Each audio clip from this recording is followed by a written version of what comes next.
Variety pets సిటీనే hot spot. పూర్తి వివరాలకు చదవండి రేపటి సాక్షి హైదరాబాద్ ఎడిషన్.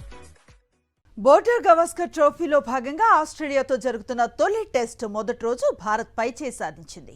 టాస్ గెలిచి బ్యాటింగ్ ఎంచుకున్న భారత్ 150 పరుగులకే ఆలౌట్ అయింది. అయితే బ్యాటింగ్తో నిరాశపరిచినప్పటికీ భారత ఆటగాళ్లు బౌలింగ్తో అదరగొట్టారు. టీమిండియా పేసర్లు ఆస్ట్రేలియా బ్యాటర్లకు చుక్కలు చూపించారు.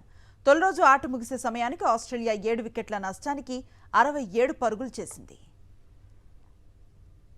బోర్డర్ గవాస్కర్ ట్రోఫీలో భాగంగా ఆస్ట్రేలియాతో జరుగుతున్న తొలి టెస్ట్ మొదటి రోజు భారత్ పైచేయి సాధించింది.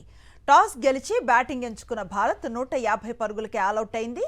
అయితే బ్యాటింగ్తో నిరాశపరిచినప్పటికీ భారత ఆటగాళ్లు బౌలింగ్తో అదరగొట్టారు. టీమిండియా పేసర్లు ఆస్ట్రేలియా బ్యాటర్లకు చుక్కలు చూపించారు. తొలి రోజు ఆట ముగిసే సమయానికి ఆస్ట్రేలియా 7 వికెట్ల నష్టానికి 67 పరుగులు చేసింది.